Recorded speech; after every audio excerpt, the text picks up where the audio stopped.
Hey, horror fans! Once again, it is me, the Horror Miser Monty G, continuing my Exorcist film series. We're now on to the third chapter of this series. It is Exorcist III, the real sequel to The Exorcist.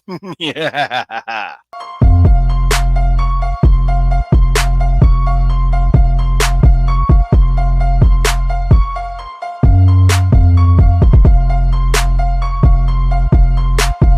Don't fuck with them hoes.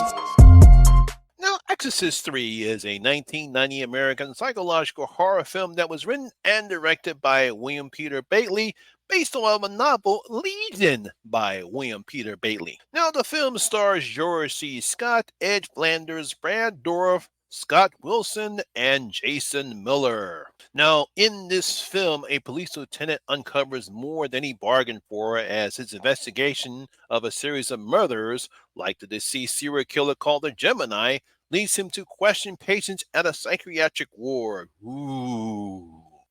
Now, horror fans, after the critical and commercial and critical failure that was The Exorcist II, The Heretic, filmmakers and movie studios had no desire to make a third movie in this franchise.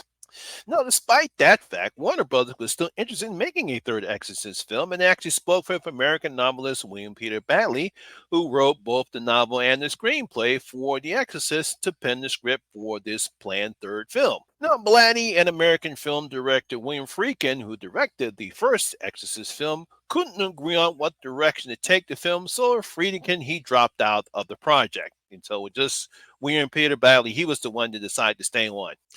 Now, even though he had several ideas for the third part of the film, there was one talk about that we would have a grown Reagan and she would have two children, and those children would be possessed by a new demon. He would eventually take the idea for the third film, and he actually wrote a novel called Legion, which would be published in 1983, and it would become a bestseller at that time. Now, this would lead Blatty to take the novel and turn it into a screenplay for the third film, which we would also direct himself, called The Exorcist III. Now, interesting fact is that he did not want to call this film Exorcist III. He wanted to actually call it Legion based upon his book. But the producers of the film, Morgan Creek, who bought the rights from Warner Brothers, I says, no, we want to be able to make money off of this. We got to call The Exorcist, hence the title change, Exorcist III.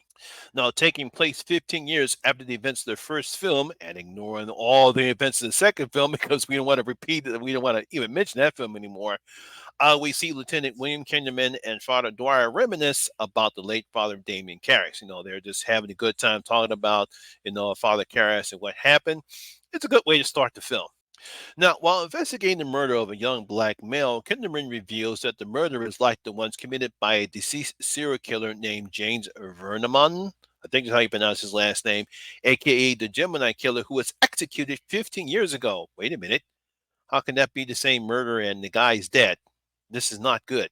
This will lead Kinderman down a dark path of evil where he confronts a man who looks like the deceased Father Karras, but claims he is the Gemini killer. Ooh, fascinating. No, you must really give Blatty credit as he tried to create something different when it comes to a possession exorcist films.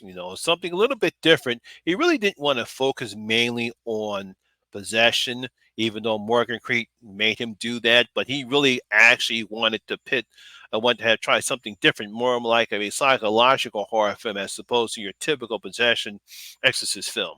Because when you dive into the film, it's really a battle of wills between the determination of Kinderman and the evil of the Gemini killer. I thought had different type of contrasts. I love their scenes together. Mainly because those scenes between Kinderman and the Gemini work so well is due to the performances of, veteran actor George C. Scott and Brad Dourif. I mean, they play well off each other so well, and that's what drives the film. As the audience can't get enough of seeing them two together on the screen. I really like their back and forth between the two actors, and they both did a fantastic job. Of course, what else are you going to get from either George C. Scott at the time, and of course, Brad Dourif was just breaking out into his acting, and he was already a very good actor. I guess the possessions add a nice touch as well, which gives the Gemini killer an advantage in his battle with Kinderman. There are some great scenes that we see when they're possessed, and really great. I think it adds to the tension and suspense to the film. Unfortunately, the entire tone of the movie changes during the third act, where we get the typical exorcism scenes from a character that was not fully developed, and it doesn't have the same type of impact of the exorcism scene that Father Marin and Karras did in the first film. From what I understand, Morgan Creek, push Blatty to have an exorcist scene because it's the exorcist. We have to have an exorcist scene. So that's why that scene kind of comes off-putting, and it doesn't fit the type of tone that we saw in the beginning part of the film. It doesn't take away the aspect of how good this film was, probably due to the fact that it's probably due to how poor Exorcist II: The Heretic was, but it was still a very fascinating film. Like I said, despite the third act, this film is a vast improvement over The Exorcist II: The Heretic. Once again, thanks to the fine acting from George C. Scott and Brad Dourif, excellent direction from Blatty, and perhaps one of the best jump scares in horror film. Want to take a look? I were warned.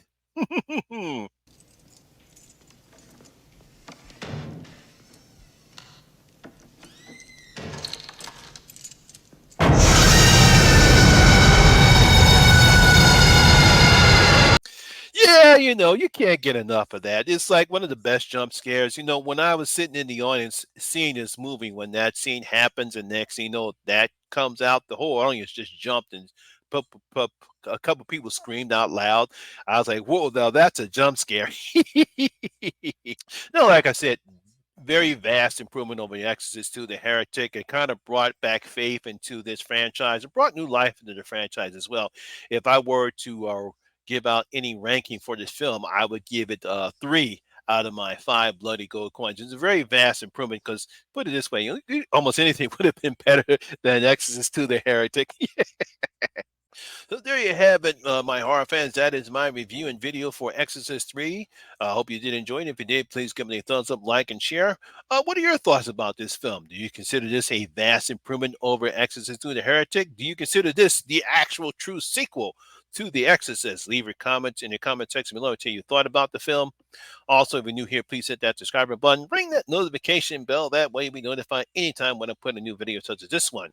Once again, my name is Lamont Smith, better known as the Horror Miser Monty G, and always remember that horror rules. I see you in my next video. You guys stay safe out there.